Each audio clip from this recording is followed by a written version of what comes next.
ನಮಸ್ಕಾರ ಸ್ನೇಹಿತರೆ.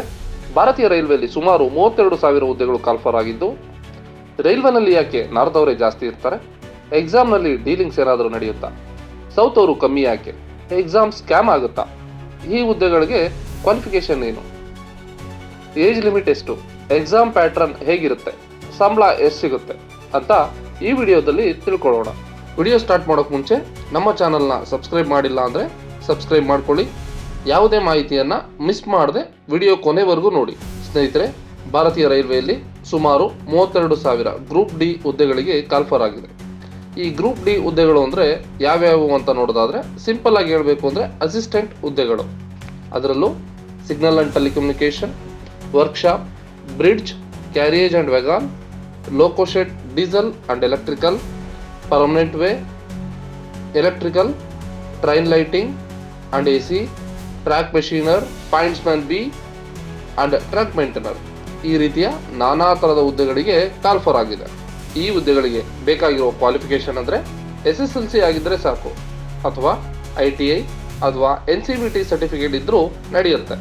ಈ ಹುದ್ದೆಗೆ ಅಪ್ಲಿಕೇಶನ್ ಜನವರಿ 23, 2025ರಿಂದ ಶುರುವಾಗಲಿದ್ದು ಮತ್ತು 22ನೇ ಫೆಬ್ರವರಿ 2025ಕ್ಕೆ ಕೊನೆಗೊಳ್ಳಲಿದೆ. ಈ ಹುದ್ದೆಗೆ ಏಜ್ ಲಿಮಿಟ್ ಎಷ್ಟು ಅಂದರೆ, ಮೊದಲೆಲ್ಲ ನೋಟಿಫಿಕೇಶನ್ನಲ್ಲಿ 18ರಿಂದ 33 ಇರ್ತಿತ್ತು. ಆದರೆ ಈ ನೋಟಿಫಿಕೇಶನ್ನಲ್ಲಿ 18ರಿಂದ 36 ಮಾಡಿದ್ದಾರೆ. ಕಾರಣ ಏನಂದರೆ, ಕೋವಿಡ್ನಲ್ಲಿ ಯಾವುದೇ ಕಾಲ್ಫಾರ್ ಮಾಡದೇ ಇರೋದ್ರಿಂದ 3 ವರ್ಷಗಳ ಎಕ್ಸ್ಟೆನ್ಷನ್ ಕೊಟ್ಟಿದ್ದಾರೆ. ಇದು ಅನ್ರಿಸರ್ವ್ಡ್ ಅಥವಾ ಜನರಲ್ ಕ್ಯಾಂಡಿಡೇಟ್ಸ್ಗೆ ಅನ್ವಯ ಆಗುತ್ತೆ. ಇದರ ಜೊತೆ OBC ಕ್ಯಾಂಡಿಡೇಟ್ಸ್ಗೆ 3 ವರ್ಷ, SC ಮತ್ತು ST ಕ್ಯಾಂಡಿಡೇಟ್ಸ್ಗೆ 5 ವರ್ಷಗಳ ಸಡಿಲಿಕೆ ನೀಡಲಾಗಿದೆ. ಮತ್ತು ಎಕ್ಸ್ ಸರ್ವಿಸ್ ಮ್ಯಾನ್ಗಳಿಗೆ ಅವರು ಮಾಡಿರುವ ಸರ್ವಿಸ್ ಜೊತೆ ಜನರಲ್ ಕ್ಯಾಂಡಿಡೇಟ್ಗೆ 3 ವರ್ಷ, OBCಗೆ 6 ವರ್ಷ, SC ST ಕ್ಯಾಂಡಿಡೇಟ್ಗೆ 8 ವರ್ಷಗಳ ಸಡಿಲಿಕೆ ನೀಡಲಾಗಿದೆ. ಇನ್ನು ಫೀಸ್ ಎಷ್ಟು ಅಂದರೆ, ಜನರಲ್ ಆ್ಯಂಡ್ OBC ಕ್ಯಾಂಡಿಡೇಟ್ಸ್ಗೆ 500 ರೂಪಾಯಿ, ಇದರಲ್ಲಿ 400 ರೂಪಾಯಿ ರೀಫಂಡಬಲ್, ಅದು ಎಕ್ಸಾಮ್ ಅಟೆಂಡ್ ಮಾಡಿದವರಿಗೆ ಮಾತ್ರ ಸಿಗುತ್ತೆ. ಮತ್ತು SC ST, ladies, economically backward classes, minority ಮತ್ತು transgender, ex service men, physically challenged ಅವರಿಗೆ 250 ರೂಪಾಯಿ ಇರುತ್ತೆ. ಮತ್ತು ಈ ಅಮೌಂಟ್ ಎಕ್ಸಾಮ್ ಅಟೆಂಡ್ ಮಾಡಿದವರಿಗೆ ಫುಲ್ಲಿ ರೀಫಂಡ್ ಆಗುತ್ತೆ. OBC ಮತ್ತು EBC ನಡುವೆ ಕನ್ಫ್ಯೂಸ್ ಮಾಡ್ಕೋಬೇಡಿ. EBC ಅಂದರೆ ಯಾರ ವಾರ್ಷಿಕ ಆದಾಯ 50,000ಕ್ಕಿಂತ ಕಡಿಮೆ ಇದೆಯೋ ಅಥವಾ BPL ಕಾರ್ಡ್ ಹೊಂದಿದ್ದಾರೋ ಅವರನ್ನು ಎಕನಾಮಿಕಲಿ ಬ್ಯಾಕ್ವರ್ಡ್ ಕ್ಲಾಸ್ ಅಂತ ಕನ್ಸಿಡರ್ ಮಾಡಲಾಗುತ್ತೆ.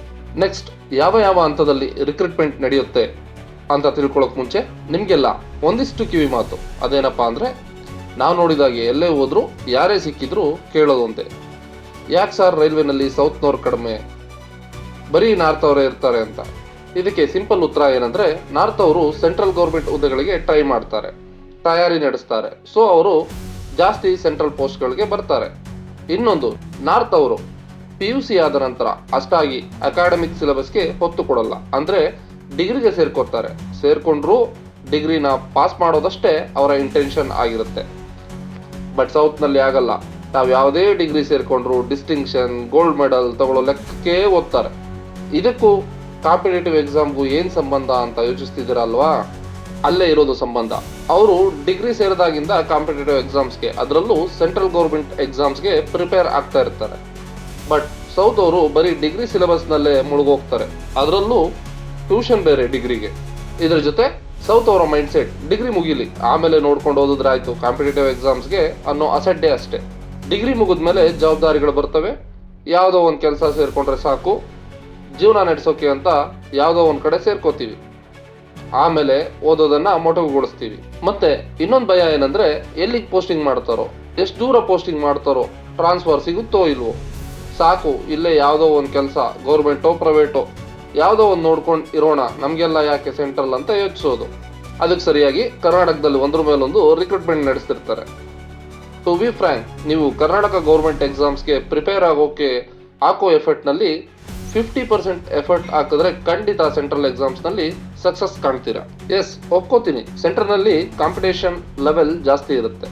ಲೈಕ್ 1,000 ಪೋಸ್ಟ್ ಕಾಲ್ ಆದರೆ ಕಮ್ಮಿ ಅಂದರೂ 1 ಕೋಟಿ ಅಪ್ಲಿಕೇಶನ್ ಬೀಳುತ್ತೆ.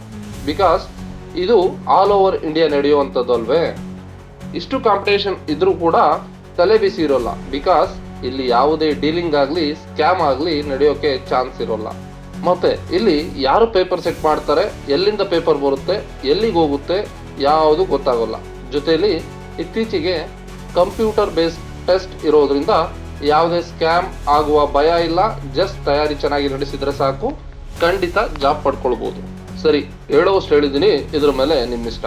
ಓಕೆ, ಈಗ ಯಾವ್ಯಾವ ಹಂತದಲ್ಲಿ ರಿಕ್ರೂಟ್ಮೆಂಟ್ ನಡೆಯುತ್ತೆ ಅಂತ ನೋಡಿದ್ರೆ, ಮೊದಲಿಗೆ ಅಪ್ಲೈ ಮಾಡಿರುವ ಎಲ್ಲರಿಗೂ ಕಂಪ್ಯೂಟರ್ ಬೇಸ್ಡ್ ಟೆಸ್ಟ್ ಅಂದರೆ CBTಯನ್ನು ನೀಡಲಾಗುತ್ತೆ.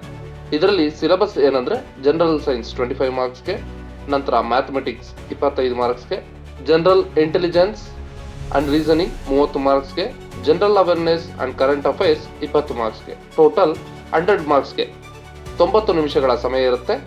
ಮತ್ತು ಪ್ರತಿಯೊಂದು ತಪ್ಪು ಉತ್ತರಕ್ಕೆ 1/3 ಮಾರ್ಕ್ಸ್ ನೆಗೆಟಿವ್ ಇರುತ್ತೆ.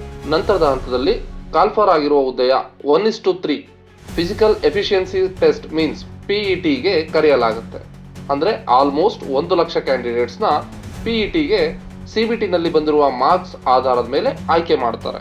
ಇನ್ನು PETನಲ್ಲಿ ಏನೇನಿರುತ್ತೆ ಅಂದರೆ, ಪುರುಷರಿಗೆ 35 kg ಭಾರವನ್ನು ಎಲ್ಲೂ ಇಳಿಸದ ಹಾಗೆ 100 ಮೀಟರ್ ದೂರ 2 ನಿಮಿಷದಲ್ಲಿ ತೆಗೆದುಕೊಂಡು ಹೋಗಬೇಕು. ನಂತರ 1 ಕಿಲೋಮೀಟರ್ ದೂರವನ್ನು 4 ನಿಮಿಷ 15 ಸೆಕೆಂಡ್ನಲ್ಲಿ ಓಡಬೇಕು. ಇನ್ನು ಮಹಿಳೆಯರಿಗೆ ಮತ್ತು ತೃತೀಯ ಲಿಂಗಿಗಳಿಗೆ 20 kg ಭಾರವನ್ನು 100 ಮೀಟರ್ ದೂರ ಎಲ್ಲೂ ಇಳಿಸದೆ 2 ನಿಮಿಷದಲ್ಲಿ ತೆಗೆದುಕೊಂಡು ಹೋಗಬೇಕು ಮತ್ತು 1 ಕಿಲೋಮೀಟರ್ ದೂರವನ್ನು 5 ನಿಮಿಷ 40 ಸೆಕೆಂಡ್ನಲ್ಲಿ ಓಡಬೇಕು. ಇನ್ನು ಫಿಸಿಕಲಿ ಚಾಲೆಂಜಡ್ ಮತ್ತು ಎಕ್ಸ್ ಸರ್ವಿಸ್ ಮ್ಯಾನ್ಗಳಿಗೆ PETಯಿಂದ ವಿನಾಯಿತಿ ನೀಡಲಾಗಿದೆ. CBTನಲ್ಲಿ ಬಂದ ಮಾರ್ಕ್ಸ್ನ ಆಧಾರದ ಮೇಲೆ ಮತ್ತು PET ಟೆಸ್ಟ್ ಪಾಸ್ ಆದವರನ್ನ 1:1 ಕ್ಯಾಂಡಿಡೇಟ್ಸ್ನ ಡಾಕ್ಯುಮೆಂಟ್ ವೆರಿಫಿಕೇಶನ್ಗೆ ಕರೆದು ನಿಮ್ಮ ಎಲ್ಲ ಶೈಕ್ಷಣಿಕ ಮತ್ತು ಕೋರಿರುವ ಮೀಸಲಾತಿಯ ಪ್ರಮಾಣ ಪತ್ರವನ್ನು ಪರಿಶೀಲಿಸಲಾಗುತ್ತೆ. ನಂತರ ಮೆಡಿಕಲ್ ಟೆಸ್ಟ್ ಮಾಡಲಾಗುತ್ತೆ. ನೀವು ಆಯ್ಕೆ ಆದ ಹುದ್ದೆಗೆ ಅನುಸಾರವಾಗಿ ನಿಮಗೆ ಮೆಡಿಕಲ್ ಟೆಸ್ಟ್ ನಡೆಯುತ್ತೆ. ಅದು ಕೂಡ ರೈಲ್ವೆ ಹಾಸ್ಪಿಟಲ್ನಲ್ಲಿದೆ. ಇನ್ನೊಂದು ಮಾತು ಸ್ನೇಹಿತರೆ, ನಾವು ನಿಮಗೆ ಕೆಲಸ ಕೊಡಿಸ್ತೀವಿ, ನನಗೆ ಆಫೀಸರ್ಸ್ ಗೊತ್ತು, ಅವ್ರು ಗೊತ್ತು, ಇವ್ರು ಗೊತ್ತು ಅನ್ನೋರಿಂದ ದಯಮಾಡಿ ಅಂತರ ಕಾಯ್ದುಕೊಳ್ಳಿ. ಆ ಥರ ಆಮಿಷ ಒಡ್ಡುವವರು ನಿಮ್ಮನ್ನು ಸಂಪರ್ಕಿಸಿದರೆ ದಯಮಾಡಿ ಹತ್ತಿರದ ರೈಲ್ವೆ ಪೊಲೀಸರಿಗೆ ದೂರು ನೀಡಿ. ಯಾಕೆಂದರೆ ಇಲ್ಲಿ ಯಾರಿಗೂ ಕೆಲಸ ಕೊಡಿಸೋದಕ್ಕೆ ಆಗಲ್ಲ. ಆ ಥರ ಯಾವುದೇ ಆಪ್ಷನ್ ಇಲ್ಲಿ ಇರೋದಿಲ್ಲ. ಓಕೆ, ಕೆಲಸ ಏನೋ ಸಿಕ್ತು, ಸ್ಯಾಲ್ರಿ ಎಷ್ಟು ಬರುತ್ತೆ ಅಂತ ಗಮನಿಸಿದರೆ ಇವತ್ತಿನ ಪ್ರಕಾರ ಹೇಳ್ತಿರೋದು ಅಂದರೆ ಜನವರಿ 2025 ಪ್ರಕಾರ ಅದು ಬೆಂಗಳೂರಿನಲ್ಲಿ ಪೋಸ್ಟಿಂಗ್ ಆದರೆ ಬೇಸಿಕ್ 18,000 ಇದೆ. ಅದಕ್ಕೆ ತಕ್ಕನಾಗೆ 53% DA, 30% HRA ಮತ್ತು ಟ್ರಾನ್ಸ್ಪೋರ್ಟ್ ಅಲಯನ್ಸ್, ಕೆಲವೊಂದು ಹಾರ್ಡ್ಶಿಪ್ ಅಲಯನ್ಸ್ ಎಲ್ಲವನ್ನೂ ಸೇರಿದ್ರೆ ಹೆಚ್ಚು ಕಡಿಮೆ 40,000ವರೆಗೂ ಗ್ರಾಸ್ ಸ್ಯಾಲ್ರಿಯನ್ನು ತಗೋಬೋದು. ಅದು SSLC ಬೇಸ್ ಮೇಲೆ ಯಾರು ಕೊಡ್ತಾರೆ ಗುರು ಇಷ್ಟು ಸ್ಯಾಲ್ರಿ ಸ್ಟಾರ್ಟಿಂಗ್ನಲ್ಲಿನೇ, ಶೀಘ್ರದಲ್ಲಿ 8 ಪೇ ಕಮಿಷನ್ ಕೂಡ ಆಗುತ್ತೆ. ಅದು ಆದರೆ ಸ್ಯಾಲ್ರಿ ಇನ್ನೂ ರೈಸ್ ಆಗೋ ಚಾನ್ಸಸ್ ಇದೆ.